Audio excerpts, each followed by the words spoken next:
Hey folks, welcome to Between Awesome and Disaster. This is your host, Will Carey. Thanks for tuning in. That's how I might be starting every intro for the next 4 years. Every podcast will just start like the beginning of every rose has its thorn. It's kind of this week's show is really good. I have comedian Mike Lemme on, and we are going to talk a lot about the process of creating a show, a comedy set that's a little deeper than your typical setup punchline comedy club fare. Because I'm working on a solo show right now, and Mike's working on one as well, and we're talking a bit about.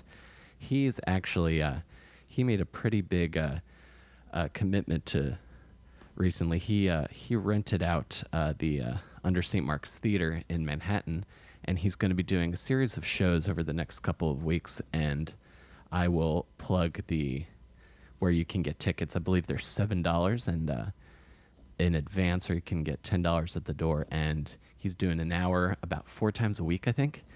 And if you maybe listen to this and don't do comedy, the process of creating and building an hour-long set is a long and arduous one, and it requires a lot of trial and error and a lot of driving yourself insane, listening to yourself over and over again.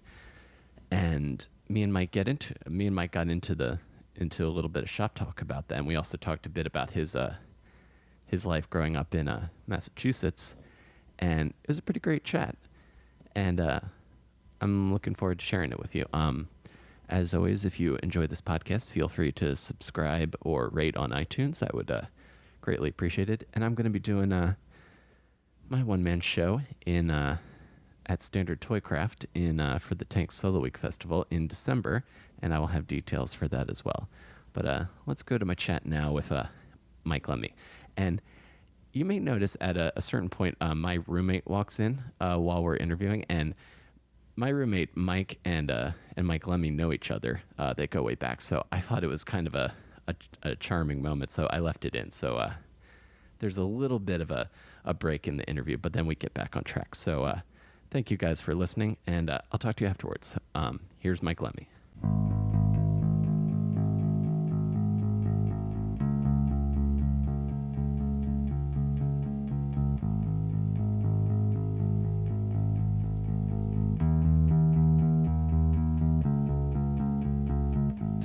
It's timelessly funny. It's a legit setup you got going on. Thanks, man. I appreciate it. Yeah, you can just be like right on. Yeah? Yeah, you can just there we go. Right on top of it. Hey. Wait, who do you live with now? I live with Mike Shustak, who I think you set me up with. Oh, dude, I haven't talked or seen Mike Shustak in like a year. I didn't even know he still was in New York. Yeah, he goes back and forth to Connecticut a bunch, and then the I completely forgot that I made that happened. I completely forgot all about that. That's right. I just literally remembered it right now. I was like, because I was in Florida at a wedding. Yeah. And I was like frantically trying to get this. Because we were moving out. I don't even remember. I have no clue how that happened. Like, I feel like we were roommates, Mike Shustak and I, for like a year, and I just don't remember any of that. Like, just coming back here was like a flashback to me. Like, I haven't been up here since we used to live together. Off of I don't even remember where was that. Yeah, because did you come over here regularly? Because I know you and Kevin and Frolix are from the same. Yeah. This is town, right? No, I knew Steve. Steve, when I went to college together, the other roommate, old Steven. Are we going on this? This is it? Yeah, this is perfect. This apartment brings back a lot of memories to me. Dude, me too. Like, I feel like a good portion of our friends have cycled through this apartment at some point. If not living here, then they've... You have to keep this in the comedy community at some point. I think so. This is going to be like Leo Allen and Mark Maron had... Like, Mark Maron used to live in the apartment Leo Allen lives Oh, nice. And just pass on. Yeah. Like, I want generation to generation. Yeah. This is when I first moved to New York 4 years ago. I was sleeping on couches, and the first night I was here, I slept on the couch of this woman I had a huge crush on, this like amazing musician in Hell's Kitchen. I thought something would happen, and I just slept on her couch. Nothing really happened. Right. And then the next night I came here, and I slept here for like 2 weeks, maybe like a week and a half. Yeah. And it was back, like, you didn't know what was going to happen. You didn't know where you were going to sleep after that. Like, I had no clue. I had nothing lined up after that. Mm-hmm. So it's just impressive to see, like, you can actually make something happen even though you don't have plans. Oh yeah, absolutely. And I feel like a lot of comedians, when they first get to New York, with maybe a few rare exceptions, it's a real exercise in scrambling. Yeah. Like, there's little money, there's little prospects of earning money, mm-hmm. and it's just kind of, it's a baptism by fire through poverty. There you go. Ooh, through nice. poverty. I think very dramatic, but it's so true. And I remember Kevin did an open mic here. He did multiple open mics after Hurricane Sandy. Yes. Yeah. Well, the first one was during Hurricane Sandy. I think it was like maybe the Monday following. Yeah. Hurricane Sandy, or maybe the Sunday. I want to say I was here for that. Like, I think I went to most of those open mics. Mm-hmm. I was here for pretty much. I think I missed one because I had to work the door at the Laughing Devil, but I was pretty much here for all of them. Yeah, man. Dude, it's so weird that it's like empty now. It's like an empty, like this hallway is empty. The studio that we're in. Exactly. This beautiful, you turned us into a beautiful podcast studio. It's perfect. Oh, yes. Very, very professional, very official. But do you feel like when you need to scramble, don't you feel motivated when you scramble? I do. And I feel every little, I feel every little thing I get, I feel like really like I earned it. Yeah. And I feel it forces me to like get rid of a lot of my pretenses of like, oh, I don't want to do that job. It's like, well, you're gonna do that job. You have to. I was listening to like a Conan O'Brien interview, and he said that like most of the things that happened to him in his life were just happened because he put himself in that situation. He didn't have any other options. Mm-hmm. Like, he wanted to take over for Letterman, and so like when he got the opportunity, he's like, oh, I can't turn back now. I gotta keep going with it. You know, like he put himself in a position where like he had to like make it work, or he's just like gonna be embarrassed to like millions of people. Pretty much, like he had to make that happen. Yeah, and yeah, exactly. And I think there's a slight. I think a lot of comedians sort of like that sort of like rush of like, oh, this could go really bad or it could go terribly. Yeah, because no one starts doing this because they want like a consistent regular thing. No, like you want to get out of that. Like that's what I'm doing right now. I'm in the middle of it right now. I know, and I wanted to. There we go. Nice. Exactly. I knew we were gonna easy transition into it. Yeah, hilarious. Exactly. I knew we were going to talk about this because I've been talking to people a lot about sort of like taking control over their own destiny creatively. Okay. Yeah. Like you go through like this slog of like thinking that something's going to come from doing 3 open mics a night. And then the slog of like, if you keep emailing a club owner, that's how you're going to get past. And that's how you'll get opportunities. But still hoping, cross the fingers on that last one. Still hoping. Hey, there's some emails out there. Same. But you're doing something. You put $7,000 on your credit card? Yeah, a couple credit cards. And what was this money spent on? I rented the Under St. Mark's Theater. It's a like 50 seat black box theater in East Village. I rented that out for 15 nights. So I'm doing 15 shows. I'm doing an hour show every single night, and I'm having a different musician close it out. So it's every Thursday, Friday, Saturday, and Sunday until December 4th. So I'm 4 shows in right now. I have 11 shows left. Gotcha. And it's been a blast. Like, there's no way I'm breaking even. Not even coming close to breaking even. Like, if I make like $7,000, if I get like $2,000 back, I'll be shocked, because right now it does not look like that's gonna happen. Nah. But the shows have been good so far. Shows have been fun. That's the thing, is like the shows have been so much fun, and I thought I had the set down. I thought I had the story down that I was gonna tell, and then 4 shows in, I'm like I'm revamping everything so it's a Wednesday right now. So my next show is tomorrow night, and like tomorrow night's gonna be a whole different order, different punchlines, different jokes. Because I've been listening to the audio from like the first 4 nights, and I know what I don't want to do for these next ones. Great. So hopefully by show 11, 12, 13, 14, 15, like it's going to be a tight hour of something. I don't know if I can make it all hilarious in the next month, but there's going to be some kind of content there they can work with. Yeah. You're filming these, recording any of these? Audio recording all of them, and then I'm gonna film probably the last 4. Okay, and good. But I'm not gonna. It's not for a special. Like if the audio is great, maybe I'll release it as like an album or something. But like it's just really to see what I can do with this material. Like hopefully, because that's the thing is like it only takes one person to come out and see you and be like, hey, I want to help you take this to a bigger level. So my hope right now is that like I get some good reviews, I get some good press, get people to sign up for my mailing list, get their email addresses, and then just use that as a starting point to like branch off from. Definitely. That's also ridiculous. Well, there's a slight element of like, oh shit, there's like an oh shit quality to. Oh yeah, dude. The first thing I say in the show is like, I don't know if this is gonna go well, and I mean that for that show and for the whole experiment in general. Like you don't like no one. I mean, worst case scenario, I'm just gonna be at a day job for a couple more years. That's it. But like best case scenario, who knows? Who knows what's gonna happen? I don't know. Anything is possible, really. Yeah, man, absolutely. So this is like your stand-up hour, or are we working on like is there like an arc to it, or are we like just a tight hour of killer jokes? There's an arc to it. Like I have, there's two stories that I'm telling at the same time. So I'm trying to blend them into one big story.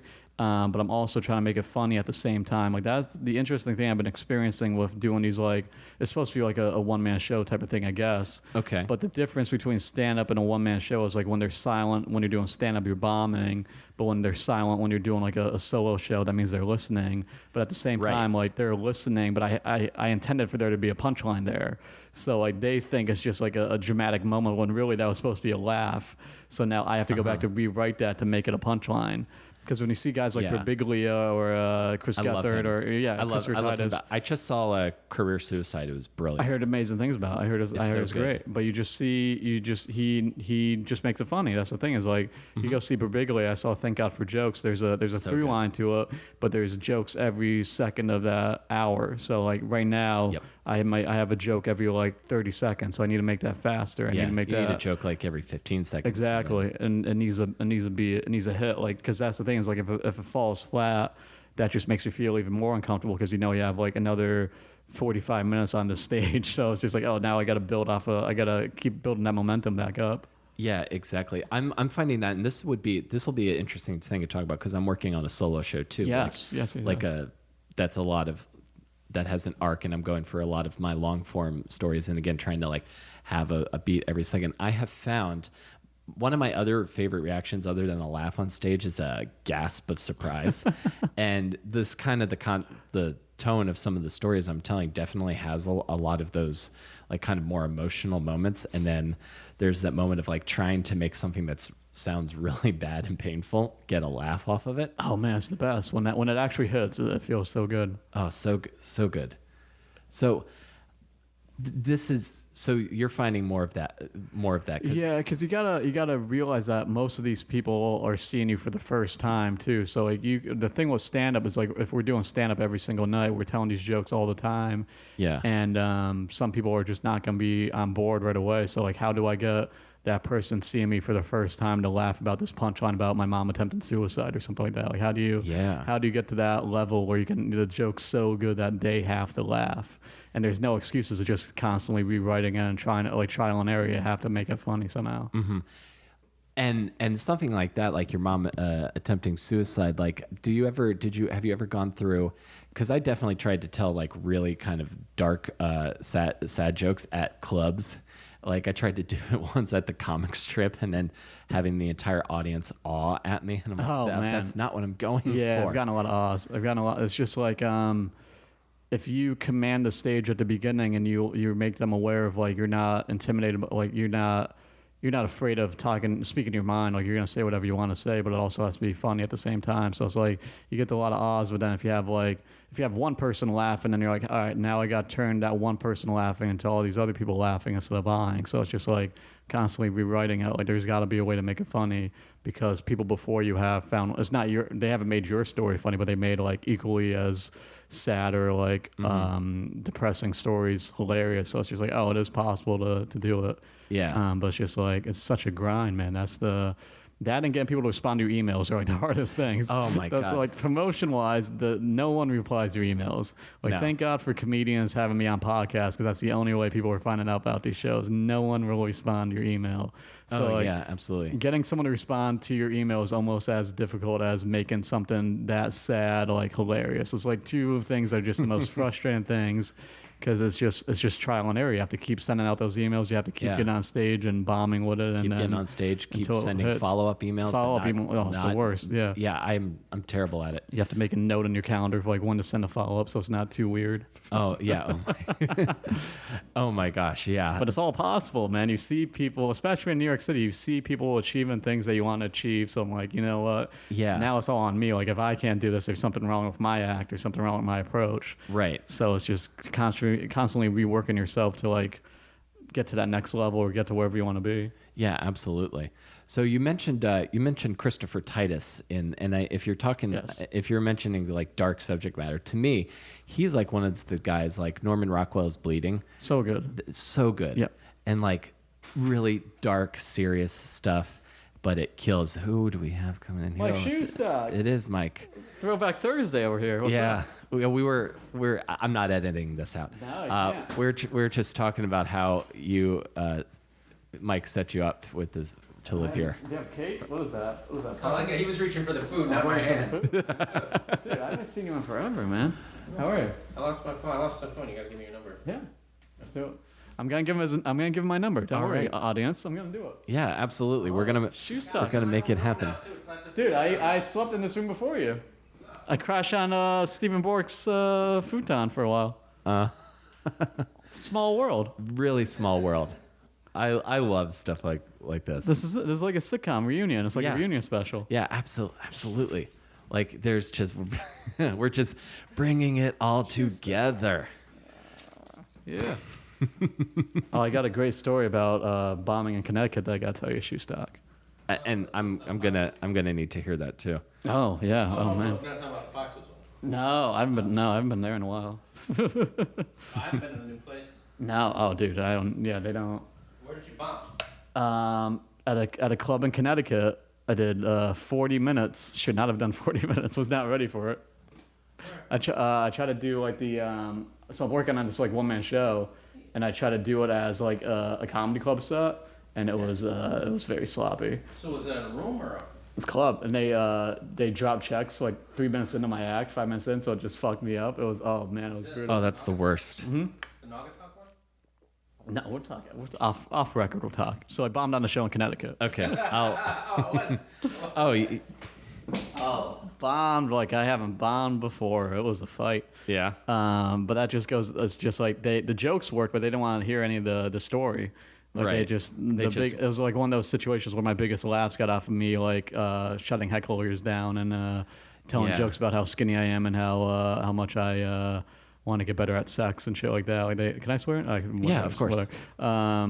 But they, because that's the thing is like when you walk into a comedy club, you expect something different than when you walk into like a black box theater. Or I've been doing a lot of shows in art galleries and stuff like that. You still have to be funny, but they're just in a better. They're in a there's different a little mindset. there's a little bit of patience where I think a comedy club, it almost. I feel like comedy clubs audiences sometimes. I always tend to go faster when I'm in comedy clubs, and I tend to like really like. Yeah. Trim all the fat economy words, and I tend to go pretty fast compared to like if I'm in like like a theater or a place that. Yeah, because but even now it's just part of the experience of listening to these sets is like now I realize I have to slow down even when I'm doing I did it at an hour 4 times, and I looked at my recorder when I was on stage and like 45 minutes had flown by. And then I listened to it and I'm like I was talking at like 1,000,000 miles per minute, so I gotta slow that down too. It's just getting comfortable everywhere you go. You have to adapt your level of comfort to match the room and like go up there with confidence. Yeah, and to match kind of like if you kind of have to be a little more. Like some crowds, I think you have to put in their place a little bit, whereas some crowds are like automatically on your side or like your friend. But it's hard because when you put them in your place, then that's what they expect the whole show. They want you to be like aggressive, so it's hard to to go in and like tell people to shut up and then like go back into your jokes about like emotional situations. Like they just want that level of aggression the whole time. Pretty much. To try to be vulnerable, but then also have to be assertive at the same time and then maintain control is tricky balancing act. That's the great thing about Titus is Titus is so intense, and like no one's gonna interrupt Christopher Titus because he is like a very passionate, aggressive, emotional performer, and he has jokes nonstop. Yes. Like the best thing about Norman Rockwell, and he's had like 10 specials since then, is that like it's just jokes, high energy, in your face. And you're gonna leave having a great time. So you're not gonna disrupt the show because he commands that stage, and this the first thing out of his mouth is gonna be hilarious. Yeah, absolutely. So you're automatically paying attention. So like if the first thing out of your mouth isn't hilarious and you don't command the room, then they're not gonna respect you enough to pay attention the whole time. Absolutely. Like you got to set the stage early.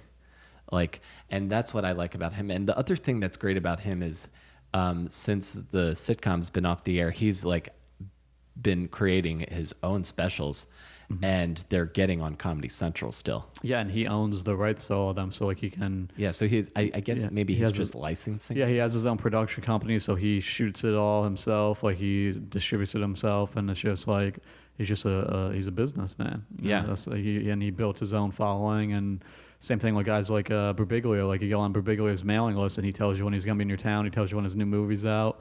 And it's the Louis C.K. method, but they all grinded it out in clubs for years before they even experienced it. So like right now, I'm kind of like you shouldn't rent out a theater for 15 nights if you don't have a fan base. Like that should be if anyone's ever thinking about renting out a theater for 15 nights, be like how many people are actually going to come to see you. So now I'm kind of doing the opposite. I'm trying to use these shows to create a little bit of a fan base. So then the next time I do it, then I'll have an easier time getting people in the seats. Yeah, absolutely. It's also like, I don't know if you can tell, but mental illness runs my family. Renting out a theater for 15 nights is not the most sane decision you can make. Right. Well, let's trace that a little bit. Where did you grew up in New Hampshire? No, Massachusetts, baby. Massachusetts. Kind of, it's got the same problems as New Hampshire, I guess. It's a small town where no one talks about the problems. Okay. I've always viewed that as kind of a Northeast trait, maybe specifically a Massachusetts trait, where there's a lot of very smart and also a lot of very hardworking people, and everyone's just drinking their feelings away. Yeah. That's what most of the show's about. Is like I didn't know how to talk about my problems until I moved to New York City, because like where I'm from, no one expresses themselves. Like the great thing about New York is like you walk out on the street every single day and you realize that your problems are meaningless. Like right. You walk out onto the street and you realize there are people on outside in the city that are 10 times worse off than you'll ever be. But in Massachusetts, in the suburbs, you're just sitting in a house all day and you feel like you're the most fucked up person in that neighborhood because you don't know what's happening in your neighbor's house. So there's too much privacy. And no one talks about their feelings, so you just assume that everything's a mess in your life. You don't realize that other people are going through worse things than you are. Yeah, and it's like just so hard to, because I think maybe that's where like the most passionate like sports fans come from, is like that's the outlet. Well, most passionate sports fans, most passionate Donald Trump fans, most passionate heroin fans. They all they want to live vicariously through something. Yeah. So some people pick better things. Like I prefer people living through Tom Brady than politicians and drugs. So like you pick your poison. Yeah, exactly. Just like, and even like happiness. Like there's the old joke. I think Titus might even have a joke like that. People in Boston riot over sports when they like the same team. Yeah. So what part of Massachusetts did you grow up in? I grew up in Chicopee, Massachusetts. It's like an hour and a half west of Boston. There's a good artsy town, like 2 towns over from where I grew up, called Northampton, Massachusetts. But it's like a whole world away compared to where no one ever went to the artsy town because they thought it was like a gay thing to go hang out in an artsy town. I'm like, no, this is the coolest fucking place. Right. Because there's great music, great comedy, but then it's also like very open and friendly to all different types of lifestyles. But like, my friends growing up would always bash on like going to an artsy town because they're like, no, we got to stay at these towny bars and hang out. I'm like, no, we should go drinking where it's fun to go out, man. Yeah. It's 20 minutes away and it's a whole different world, man. Like growing up in like Northampton's a lot like New York City. It's more supportive of whatever you want to accomplish. And Chicopee is just like down in the dumps, like small town where it's like a Bruce Springsteen song, except there's no factories. It's just people working at Taco Bell or something like that. So it's just a lot of dead end jobs. It's dead end jobs, man, and it's hard to get out of there. It's hard to like, especially post grad, or if you didn't go to college, it's hard to like find motivation to do something. Yeah. No, And yeah. if they went two towns, if they went to Northampton, they found a job in Northampton, they could change their whole life because there's so many people in there working on cool, creative projects. Yeah. And it's literally just 20 minutes away. Yeah, it's 20. Get on the highway, and it's a whole different town full of people that are like chasing their dreams, even though like people that want to live in New York and they realize it's too expensive, so they're trying to like build something for themselves there. But no one ever will go there when I was growing up. Wow. Because they're just like so close-minded. It's ridiculous. Crazy. That's such a weird dichotomy to the Massachusetts area. I've found. It's like one town is amazing, the next town is a mess. Like I'm not too far from the Berkshires, and the Berkshires are like the most amazing scenic places in Massachusetts, and it's just every town's different. Crazy. So you're growing up in, and like, could you, how old were you when you kind of picked up on like, this place is depressing? Oh, because I know probably when my mom attempted suicide. Right. So I want to ask you about that, and if I. So that was the first time where you're like, well, God damn it. Well, because then I still didn't realize other people were going through shit. You know, that's the thing is like when that happened, I didn't talk. It's not, you can't bring it up at the playground. You know, it's not right. Conversation started at recess. So like there must have been a bunch of other kids in my town who were going through like similar issues, but none of us talked about it. So right. How old were you when that happened? I was 9. And then yeah, and that kind of like rocked my world, man. It shaped who I became. Started listening to a lot of Eminem, you know, and Eminem helped me through my problems. Taught me that you can chase your dreams. Also made me resent my mom for a little while. Oh and, yeah. Well, oh yeah. If you don't mind me asking, if I am prying, tell me to stop. But like, so you're 9 years old, and like, what happened? Well, my parents got divorced, and I think my mom. This is all me just assuming things, but like my mom was as dedicated to being a parent that I am as dedicated to like doing comedy. Sure. Like you find something that you're passionate about, and when it doesn't go well, you start to freak out. And I feel like there's always a little bit of. She had postpartum depression when my brother was born, and she never really got help for it. So like the fact that her family was starting to crumble, like kind of. Accelerated all of that. Right. So it went to a building point, and things collapsed. And but I didn't know how to talk about that. So for the longest time, I would just write mean jokes about her. Right. So like, do you remember being So you remember being angry? Yeah. I was angry at her because I didn't know she couldn't control that. So like I got all my mental health advice from Eminem. So like he's just not the best person to get advice on for how to especially deal with and I'm guessing this is like Marshall Mathers LP, Slim Shady LP era. Yeah, that's when even because I didn't even know I loved my mom till Eminem said he loved his mom in like 2014. Like that's how deep this goes. Like on Marshall Mathers LP 2, he has like a whole revelation about how he was a jerk to his mom, and I'm like I feel the same way. Wow. Because it's just he's the only dude I knew who had a fucked up family, so I just lived vicariously through Eminem, and that helped me chase my comedy dreams eventually. So Eminem and kind of a deep-seated misunderstanding and rage about what your mother was going through. It's the only reason why I'm selling these performing 15 nights is because of Eminem and because my mom attempted suicide. Hey, but that's the show. The show is more of an apology to her for talking so much shit about her on stage for all these years. Right, because I came sort of like your Mockingbird. Yes, I guess it is with punchlines. There's some jokes in there, but it's kind of an apology and not knowing how to talk about pain without being an asshole. So it's because you didn't know. Because you didn't know. No one talked about it. It's like suburban mindset. Yeah, we didn't have the if you see something, say something that we have in New York, man. Yeah, like that seems like and this is so interesting you bring this up because like this a suburban thing. Like 100%. Yeah, like because nobody's, especially if you're in your car and you're by yourself, you're maybe interacting with the people you're at work with or you go to school or. For the amount of time that you're doing that, unless you're going and doing classic kid stuff and like hanging out in like a field or something.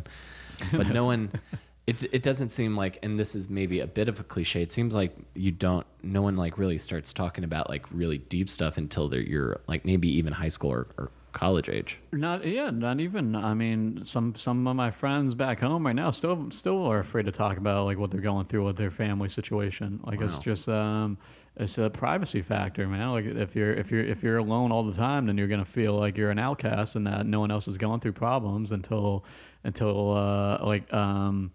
drug overdoses are a big problem in my hometown, and it's just like you don't realize that people are going through all this pain until it's too late. Yeah.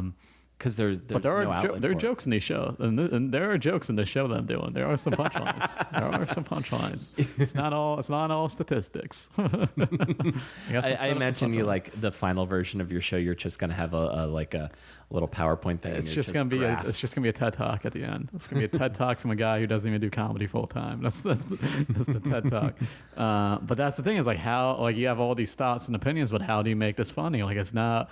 Like you can't sell tickets to a show if it's not. You can't advertise a comedy show if it's not funny. Right. So you got to keep punching it up and keep making it funnier until people can. Because my favorite comedians are the ones who make you want to be against them at the beginning, and then they make you laugh so much that like you have to get on board with what they're saying. Right.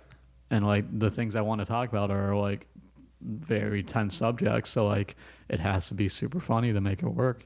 Yeah, absolutely. I'm curious, what's your relationship with your dad like? My dad and I are much closer now than we were when I was a kid. Like my dad's always been supportive of me. I started doing stand-up in high school, and he would drive me to gigs out in Boston, and then he'd hang out in the audience and he'd watch. And and he's been coming to a lot of shows, and he's proud of me. He's happy that I'm doing what I'm doing, what I want to be chasing, and super supportive. He's a great dude, and he gives me hope for the man I can become. That's really important. He weighs like 190 pounds. Boom. There's a joke in there. That's a joke in the act. Boom. Quick joke. Spoiler. Well, that's good. I'm glad you. Oh, he's a great dude. Yeah. No, yeah, I'm glad you have that because my relationship with my dad, and I talk about this in my show, was not good for a very long time, and it was a lot more complicated. And I'm trying to, through the show, I'm starting to unpack how. Our problems have led to my kind of learned defense mechanisms and a lot of my flaws. Oh, man, I have so many flaws. I have a hard time. Like, it takes a long time for me to get close to people and open up to people. Because, and then just like, every time I was vulnerable and I got laughed at or I got made fun of or someone didn't get it, that was a reinforcement of retreat. Oh yeah, absolutely. Yeah, it's the feeling of bombing on stage, man. You wanna just curl up into a ball every time that joke doesn't hit, but you got to keep fighting through it. Yeah. Did your feelings change when you moved to New York? Like I feel like New York City brought me closer to my father. Not when I moved to New York. What really happened was learning. What really kind of started to maybe think maybe I could try to repair that relationship. Is kind of learning the side of his story that he wouldn't tell me because we're both guys and we can't have a hard time with feelings. Just found out how my parents met like 2 months ago, and it changed the whole ending of the show. Really? Yeah. Like I found out this part of the story, and then it changed the whole ending of my show also. I'm sure it'll change more because eventually I'm gonna have to sit down and talk with him about this. I imagine that's going to change it even more too. I'm still not there yet, but okay. So, man, I dig this because this is the kind of conversation that I don't have very often. I like talking about like hurt and shit. Well, hey, you came to the right person. There you go. But it's definitely the show is all about trying to move on and stop. I don't want to talk about it anymore, so I want to make it as funny as possible to just get out of my system. Because most comedians like they have that hour that they want to record, they want to put out a special, they want to put out an album. But this hour of mine is just my life story that I'm so sick of telling. Like right. it's more of like just a whole moving on as a sense of like a human being. Like I just don't want to. Right. Like I've dealt with this pain, but this pain that also happens to be all my material. So like you want to get through that so you can start talking about things that you want to talk about instead of overwhelming stories from the past. Right. Like, that's the thing. Is like most comedians don't delve into like their childhood for an hour. And now you just want to move on and be an adult. Yeah. I don't want to be 30 and still talking about my mommy issues. That's scary. Yeah, exactly. And like being able to like exercise some of this stuff, then that's where I think you can vent. Maybe I'm finding a little bit about this too, and also from watching the career of other comedians, like Tice, for example. He did he has two very personal shows, and he has a lot of current events, big theme shows. Yeah, he says also. He does it he does it on purpose. Like he does one like very personal special, then the next one will be more topical because like he goes in and out because it takes a while to get more life experience, you know. Yeah, absolutely. So, yeah, because that's what I'm wondering about. I was like, I do want to make this into an album. I want to keep doing the show after these 15 nights are over, but I just don't know how. So like I might find some like coffee shops or art galleries across the country to go on tour or something, and then eventually turn this into an album just to move on with my life. Because I can't just stop doing the material. Like I've worked so hard on it that I gotta put it out in some way, you know. Yeah, absolutely, dude. So okay, so all right, so you're 9 years old. You're listening to Eminem. I think Eminem came along a little bit later, maybe 10 or 11 or something. Yeah. Okay, so this is how you're this is how you're expressing yourself through listening to this music. Were you the angry hip hop kid in high school? I can't imagine you like. I wish I was that kid. I was the kid who was. I was very quiet, but I also did like the high school talent show every year. Like I did stand up at the high school talent show. So that kind of gave me some leeway into like being quiet in just everyday life. Like I had a lot of friends because they knew I could be funny on stage, but I was always just shy and awkward when I was hanging out.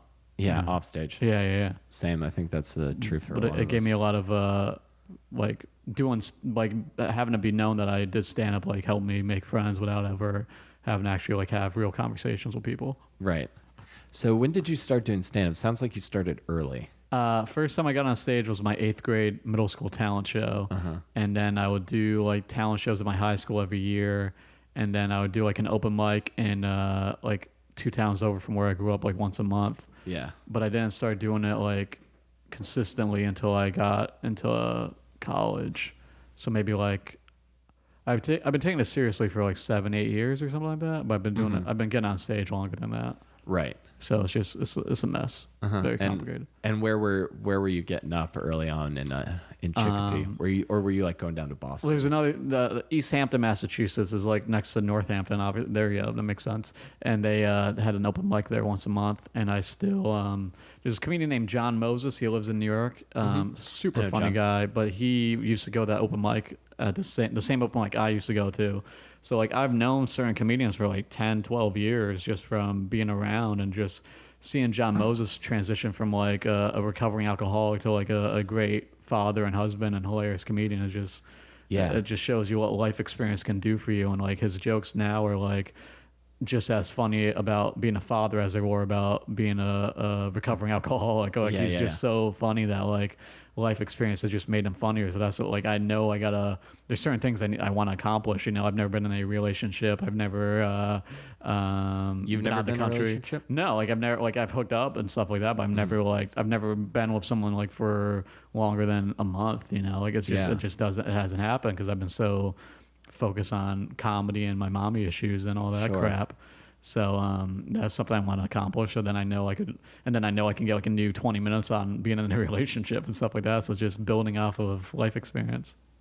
Definitely. I forgot what the question was, but I feel like Comedy Studio in Cambridge is a great spot too. I know I've never performed at the Comedy Studio, but that's like one of those legendary places that it's a great showcase spot. Get talked about a lot. Like everyone, the best, and like I feel like Boston, maybe more so than New York, is like the jewel box perfection of the comedy that happens in the clubs is maintained fairly well. But Boston's great though because you can go out to these like small towns around Massachusetts and do VFW shows or bar shows, and you do like 45 minutes or like a half hour to an hour spot at just some restaurant in like a random town in Massachusetts, and that gets you stronger and prepared to do an hour. Yeah. So like I'm not prepared to do. I rented a theater for 15 nights, but I'm not ready to do an hour. You know, just force myself to do it. You spent the money, so you're like, oh, I guess I got. I got to do it. Yeah, I'm gonna fill the time no matter what. Yeah. But it's just like. I was so focused on the Comedy Studio, which is an amazing club, but I never really got to know the comedians that were performing at these like restaurants. And because if I got to know them and I was doing like a longer set in like Wilbraham or something, like some random town in Massachusetts, that hour would have became so much sharper. Like, there's comedians like Emma Willman and Sam J, super funny comedians that start out in Boston, but they would do these like random hell gigs that they had to do like 45 minutes to an hour. So now you go see them in a club doing an hour, and it's like, it's great. Like, it's just they're used to doing that time. Yeah. Yeah, exactly. And it's so hard to get that length of time in New York. It's impossible. It's impossible. Because even like David Tell's doing 15 minutes or something like that. It's nuts. Yeah, unless you're taking it upon yourself. Hey, everyone can get a credit card at some point. So can I get another? The key is, can I get another credit card after this experiment? That'll be interesting. I think there could be an entirely different show that's you trying to pay the credit card off. Oh, dude, that's the next show. There's a series of like we're going to be running a series of like Lemme benefits. That I think, because that's the thing is, I should have, like, everyone's telling me I should have did a Kickstarter or a GoFundMe, but I'm just like, I don't know if that's a guilt thing. I just didn't want to take people's money. I want to take people's money if they buy tickets to the show. Mm-hmm. Like I don't want to promote a Kickstarter campaign if it's not health related. You know, it's just I'm doing the same it's thing. Kind of like a guilt. I don't know. It's a guilty feeling. Well, I would want to save a Kickstarter for when I really need it, like when. If I'm dying, I'm creating a Kickstarter. Well, not like if you're dying, but I meant like you got to, like, maybe you write a script and you're going to do like a micro budget like mumblecore film or something. Oh, of course, that. Yeah, because that like if you're filming something that can get crazy with a budget very quickly. Oh yeah, you just keep adding on more stuff. Yeah, it just keeps growing bigger and bigger and bigger. Another question I wanted to ask you. So you said that you like comedians that kind of like are very, and I'm going to misquote you. You like comedians that kind of get in your face, but then also turn you around to their way of thinking. And there's a lot of guys like that I think come out of Boston, like Patrice or like Bill Burr, like these kind of guys that sort of like. And I'm not sure if Nick DiPaolo's DiPaolo, or I don't know if Greg Fitzsimmons spent any time in Boston. I think he's Boston, dude. Yeah. He's definitely somewhere around New England. I think he's Boston. Yeah. So there's this sort of there's this kind of like, because those guys are both really great at, they immediately will take the opinion that is not held by most of the audience, then be really funny with and have a somewhat legit sounding argument. But at the same time, I think, and I'm going to fight specifically with Bill Burr because I know his stuff more, he's aware of his own insanity enough. Yeah, you have to be. Yeah, where most people won't go, okay, he's not a condescending asshole, he's just a insane person. Well, I think you got to be aware of that. You got to have some kind of self-awareness, right? Because that makes it funnier. If you're in on the joke too, like he knows how ridiculous what he's saying is. Mm-hmm. So like, but now he knows that the audience is at the same level. So now how does he flip it to make it more relatable? Growing up, my two favorite comedians were Chris Rock and Conan O'Brien. Like those are the two of the most diverse comics, because just watching Conan's monologue was amazing. But Conan's so good because like you want a joke to bomb when you're watching Conan. Yeah. Because like Conan's great on the in-betweens. Conan's great at building a relationship with the audience.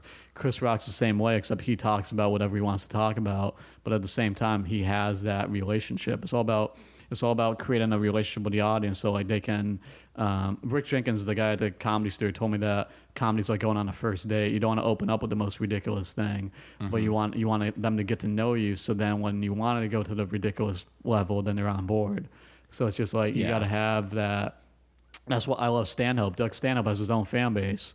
So like like he can do a callback to a special he did like 3 years ago, and they're gonna get it because they just love that dude so much. Oh yeah, like Stanhope fans are like rabid. Yeah, like they know everything. And he's another one of those guys. Like I came to know of him. I'm trying to remember where I first heard of him. Like comics love him, but I think they also love him maybe more so than other people because he like really struck it out, did it on his own in a way that a lot of comics want to do, I think. Yeah, but like he can play anywhere and people will come. But there's this like, with all these comics, there's like a 10-year gap where they're just grinding out at comedy clubs that like I'm not doing right now. Like that's the thing, is like there's so like Birbiglia like grinded it out at just featuring and headlining at comedy clubs in like the Midwest, in the middle of nowhere. Yeah. Same thing with Stanhope and college gigs, Christopher like Titus. Yeah, like gigs. there's just. I think a lot of people in our generation are trying to rush through things, but there's also more opportunity. Like they didn't have social media, and they didn't have like mailing lists back then when they first started out. I don't know. Like Right. it feels like all these comedians we look up to, they grinded it out so much at the club level that like it's just even John Moses right now. John Moses is headlining comedy clubs in like the middle of nowhere and just becoming funnier that way. So like you Yeah. have to. I think it all depends on who you want your audience to be. Like you got to find your audience. Like no one in Oklahoma knows who I am, so like I want them to, but how do I get out there? I don't know. Right. Well, and like, how do you get the chance? Do you like I do a lot of like Googling like comedy club this city or comedy club this country, because I've done a couple of shows like internationally, Nice. which are super fun because it's a whole different kind of challenge. Like if you want to talk about a tough gig, go up in Istanbul, Turkey, where the audience kind of mostly doesn't speak English, and it's a sold out show, and it's the same day that there's been it was May 1st, so it was Labor Day, which is a big deal over there. So there's been like riots and police shooting people with rubber bullets, and there's like blood on the sidewalk as you're walking down the street. Sounds like another night at the Grizzly Pear. It's another night. It's another night. I'm ready for Istanbul, baby. I've done shows for 2 audience members that don't speak English, and I still found a way to make them laugh, man. Yeah. I'll pander to some people in Istanbul, sure. Yeah, sure. you do this a couple Mondays at the Grizzly Pear. And there's a lot of protests happening, and then you go in Union Square, there's a bunch of protests, and you go down to the Village, and there's always 1 or 2 people that want to see a comedy show. So it's just like Absolutely. Or what I did, do you know Ben Rosen? Yeah. I think One time, me and him, Union Square, there was like someone had set a mic up, and there was like a bunch of people like giving like political like drop the mic sort of speeches, like, oh, we got to stop this, and there's like, and so we get in line and like, we're gonna do stand up, and we taped each other and like went over pretty well, and then the next person was like, this and the government, and just a nice break in between rants. Yeah, exactly. Oh my God, it was like the like liberal progressive version of an Alex Jones conspiracy rant. Oh, the Eric Andre heckling him at the RNC is so good. You gotta watch that. So I gotta see that. But hey, for traveling, this is my plan. I want to find out where I know like 1 or 2 people in the city. Yeah. And I want to rent out like an art gallery or a coffee shop. I did this in Atlanta. I know 2 people in Atlanta. I rented out this like hipster coffee shop that has like a back room. Yeah. And my 2 friends got like 6, 7 people to come out. And so it was only like 10 people in the audience, but if I had like a comedian from Atlanta or like a band or a musician in Atlanta on the show, would have doubled the audience. So now I'm trying to find where I know a certain amount of people, but then how do you make a living off that? It's hard. Like maybe the first couple of years you're just collecting their contact information. I think so. And then I think you there's start to build a relationship with them. Right. I think there's a couple years of like losing money or breaking markets is something I heard Gabriel Iglesias say. And you're basically like building up a fan base. Yeah. And what I'm trying to do, and what I'm also trying to do with this, is I'm trying to build a fan base without having to spend the money to travel until I have it. Oh, absolutely. So I have I check the stats. I'm like, I got this state, or I got this country, and I'm like just trying, like so many of us, we're just trying to create our own. Trying to make something happen. Trying to make something happen. But that's the that's what I want to do next. I want to go on like a mini tour and then keep working on this hour. But then the thing is, like, it's very New York heavy. So how do I turn those New York jokes into like something people that have never been in New York City can relate to? Exactly. The challenges never stop. It just keeps getting more and more ridiculous. Well, with the stuff, with what it sounds like the show that you're working on at your St. Mark sessions. Yeah, man. It's tickets at MikeLemme.com. Yeah. Boom. I will. Don't worry. I'll write in the description. What you're moving towards, like, broader human experience kind of stuff. Exactly. Which, even if it's really specific to you with the problems with your mom, it's stuff that I think a lot of people will at least have some kind of connection to, or at least if it's not the exact same thing, they will have something that they can go, that's like this. Oh, everyone has a problem that they don't know how to talk about. Yeah. Easily. Yeah. Absolutely. That should be on the poster. Yeah. I'm gonna write that down. I'm gonna write that down right now. Oh yeah, dude, do it. So okay, that should be the opener right there, and then just add a punchline at the end. Oh man, this is great. I'll have co-writer credit by the end of this. Oh yeah, man. So okay, so you're doing comedy all through high school. I'm curious, how long were you in Massachusetts before you moved to New York? I was in Massachusetts until 2012 because I went to college in Massachusetts because I didn't know you could go to college outside of your home state. Like Right. I knew people did it, but I didn't know it was possible for me. Like I didn't even try like NYU, man. I didn't even I didn't even know that was a real place. Like hearing all these kids. Like there's this kid who performs at the Grizzly Pear a lot. He's like 21. He goes to NYU, and I'm like, dude, you don't know how great you have it right now. Like Yeah, I didn't even know right? that was a thing. I didn't even try to apply to Harvard or anything. Like I didn't have any expectations of me being successful at anything. Yeah. Like I went to Stonehill College. I went there because my best friend in high school used to talk about this place all the time. He said he was going to apply to it. So I'm like, all right, I'll apply too. So I applied. I got in. He didn't get in. So I went to this random college. I visited once. It had the same small town vibe as my hometown. The football players were the most popular kids on campus, even though our team sucked. Yeah. But I got 2 great internships. So my junior year of college, I interned for Jimmy Fallon in New York. And then my senior year of college, I interned for Conan in LA. And those 2 semesters are well worth the amount of debt I'm in from student loans. Because those experiences changed my life completely. Just knowing that those things are realistic. Like my whole life, I lived like things were not possible. And then like doing these 2 internships just opened me up to a whole different world, like a behind the scenes look at like things you don't think are realistic. It's crazy. Yeah. Just moving to New York City for that internship was just an eye-opening experience to be out of my hometown for the first time. It was great. Absolutely.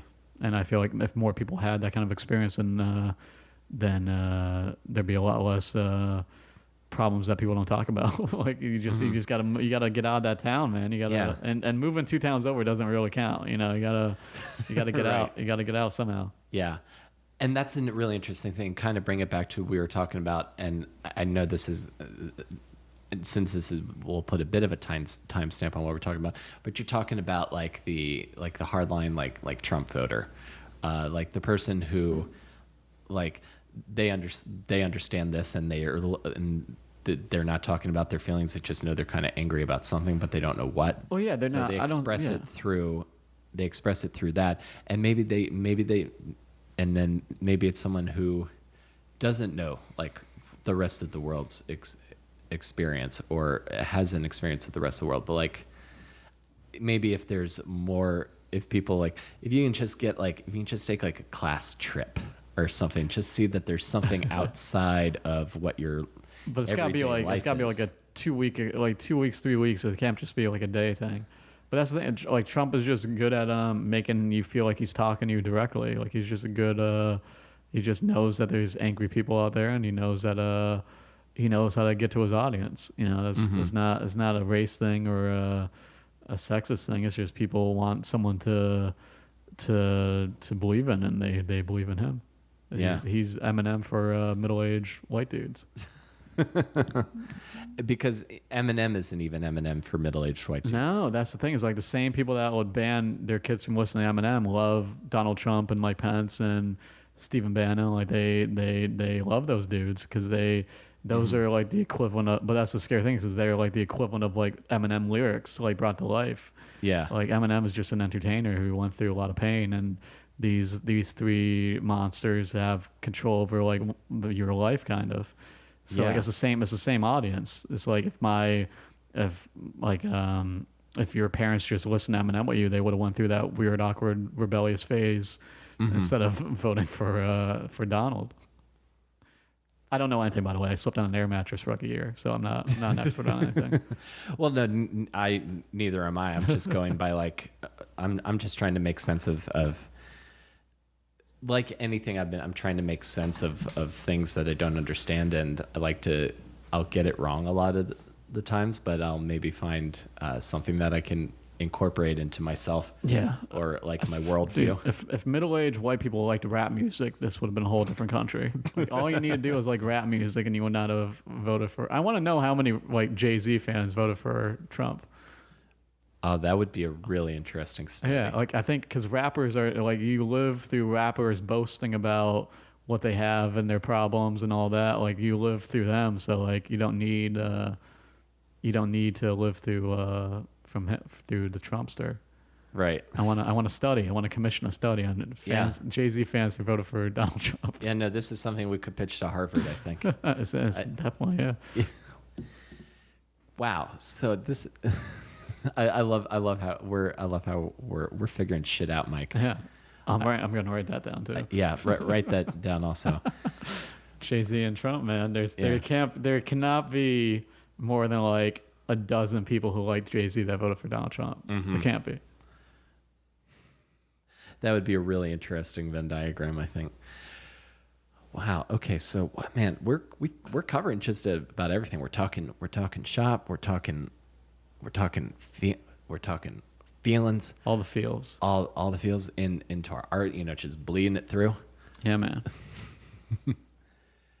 So wow. That's the thing, is I gotta, like, after this, I just gotta go back. I'm rewriting the show tonight. Like the structure, man. It's all about the structure. Like that's the hardest absolutely. thing. And like how you introduced it, and like what do you call back? I found that like I love callbacks and stuff, like because they put like a neat little bow on it. Yeah. It's like a but cool, when a callback easy doesn't hit, that's the worst feeling ever. Yeah, like when they like if they don't remember the thing you're calling back, or if the like sometimes, like, I have a bit in my act just because I like the callback better than the bit. But if the bit doesn't hit, then I'm like, oh, this is gonna be the worst, because I'm still gonna do the callback at the end.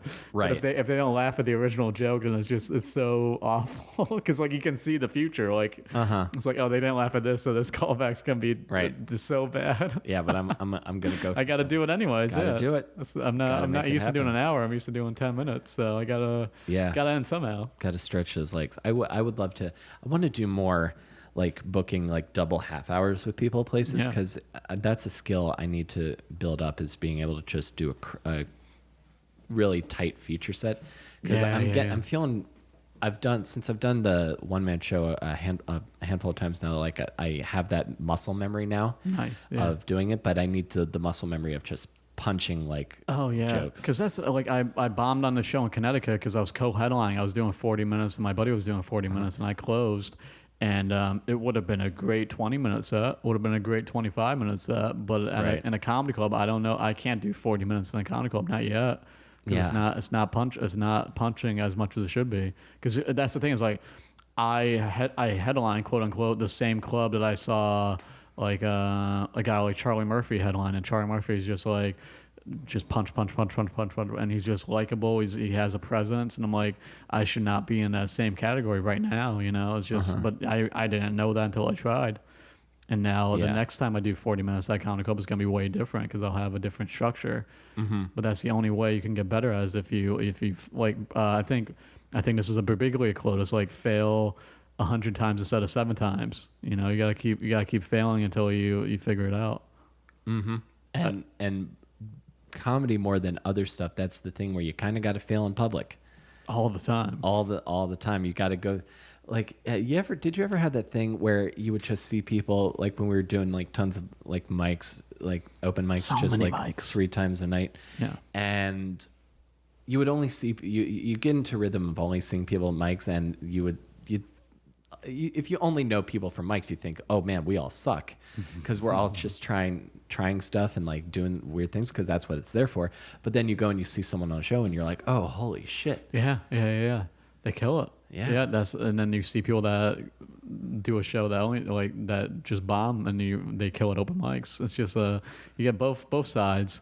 Because that's the thing, is like you can't do too many open mics, because then your open mic comedians become your audience. And then like you're gonna kill because they like your style of like it's the same thing as like if you do so many open mics, then a lot of comedians are gonna remember you, and then that's your audience.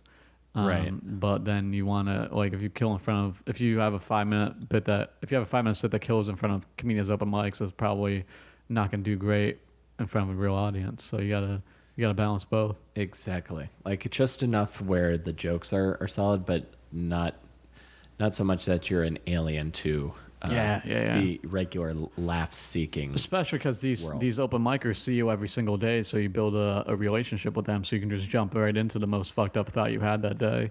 But when you get in front of an audience, they are seeing you for the first time, so like don't be a weirdo off the bat. Like wait a couple minutes, then become a weirdo. Yeah, build up to it. That's something I have to remind myself every single day, especially for these shows. Like I'm trying to figure out the structure because I'm walking out there cold. I'm not having anyone host. I'm just showing up. I'm just walking out there, and then I'm the host. I'm the feature. I'm the headliner, and I got to figure out how to control that momentum because you want to get them on board right away, but you also know you have an hour to like figure things out. Right. But you need to kill though. That's the thing. It's so difficult, man. Because I'm trying to like do all these levels at once when I should be.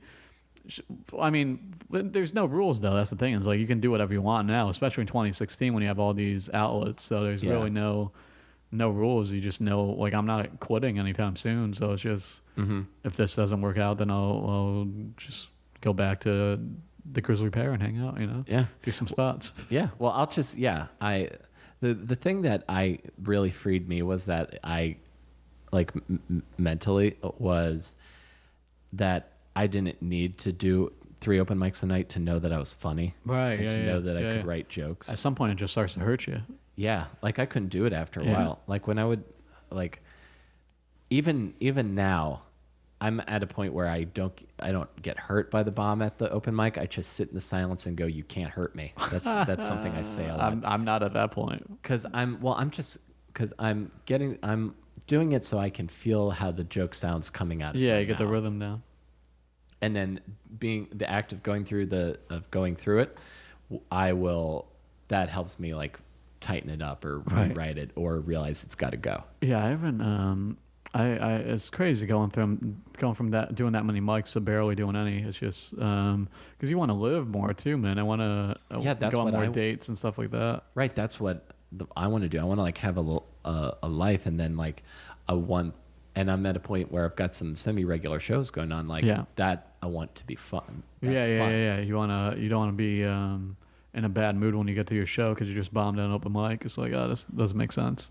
Right. You just want to have fun and then have a life afterwards. Yeah, and if you're doing, and I also think I think there's as much value to doing your own thing, and having, even like having your own thing and having your own control over things says as much about your drive and your talent level that I think doing like crushing at open mics, which is kind of a limited absolutely return. What my biggest problem was like you need to hang out, not necessarily go hang out at a club, but if you're on a show at a club, do your spot, but then don't just leave right away.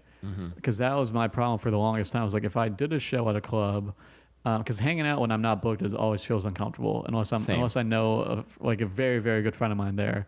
But like if I was booked on a show, I would do the spot and then I leave. I wouldn't talk to anybody. But that's where I'm missing out on. Like you need to stick around and talk to the other comedians, talk to the bartenders, talk to the wait staff, talk to the booker, talk to the manager, because that's how you get into these clubs, is just people remembering you.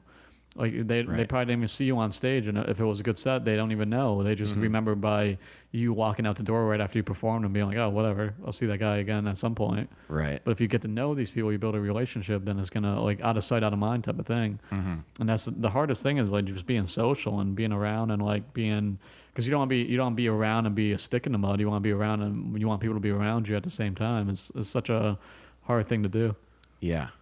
I have a hard time with it also. I hate it. Yeah. I'm trying to get better. I find I meet a lot of people from. I've also started doing like tech for shows at the pit. Yes. Yeah. So I've met a lot of new people through that. Oh, dude, it's great. Like I met, and because that's also something that's people need that. Under St. Mark's, I got a whole crew going on, man. I got someone doing publicity for the show. I got a music director. I got 15 different musicians I didn't know before this set. I got a tech director.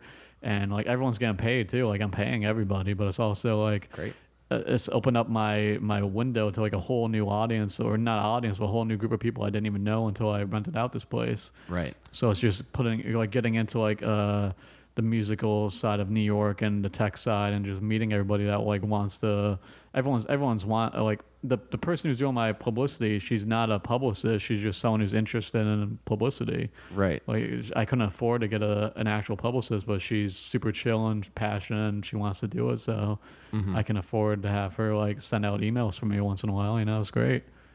Yeah. And just assembling a crew of people that like want to accomplish something that they're not quite there yet. Yeah. And that's what I think working as much as we do, and then taking the risks that you're doing, and you find these people, and then these are the people that, if you don't quit, these are the people that produce your off-Broadway. Oh, that's the crew, man. If I was offered a show today, then I know exactly who's going to do what job, because they've been with me since I started this ridiculous journey. Yeah. And like you know the people that like. You always you want to be cordial and like friendly, but you always remember the people that didn't respond to your emails and the people that didn't want to help you out. Yeah, exactly. So like you just build a crew. Absolutely, dude. Make it happen. Yeah. If there's one thing you take away from what me and Mike are saying, is find your crew and make your own thing happen. Find a credit card with the lowest interest rate and the longest time without the interest kicking in. Yeah. 18 months is good. 18 months, and then you can switch it over to a different credit card. Super. So Mike, where can and I'll make sure to list it as well. So where can people get tickets for your shows? If you go to MikeLemme.com, you can get $7 tickets. I'm there every Thursday, Friday, Saturday, and Sunday at the Under St. Mark's Theater, St. Mark's Place between First Ave and Avenue A. Different musical guests every single night. $7 tickets at MikeLemme.com, $10 at the door. Hit me up on Instagram at Mike Lemme, and Twitter at Mike_Lemme, or just friend me on Facebook. We can talk. Hit me up. Awesome, dude. Yeah, thank you so much for having me. This was great, man. I'm glad we got to talk. Yeah, man. Thank you for having me.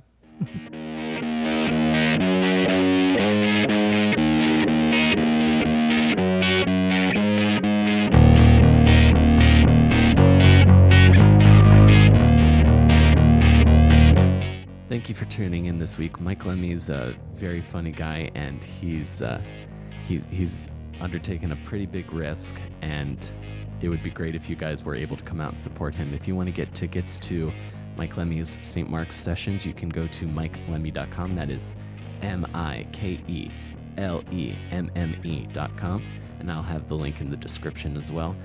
As always, you can check out my website, willcarryisfunny.com, or at Comic Will Carry on Twitter. I'll have links to my upcoming stand-up shows and just general thoughts as we navigate this life and the way it's been the past couple weeks since the election. I feel like the 2016 presidential election will be an undercurrent for the next for a while. Even if this podcast, which I don't want to turn into a political podcast. I think out of necessity for the way I feel, it's going to be an undercurrent for a little while. And I hope you guys will hang with me, and I appreciate you being here. And I'll see you next week between awesome and disaster. Take care, everyone.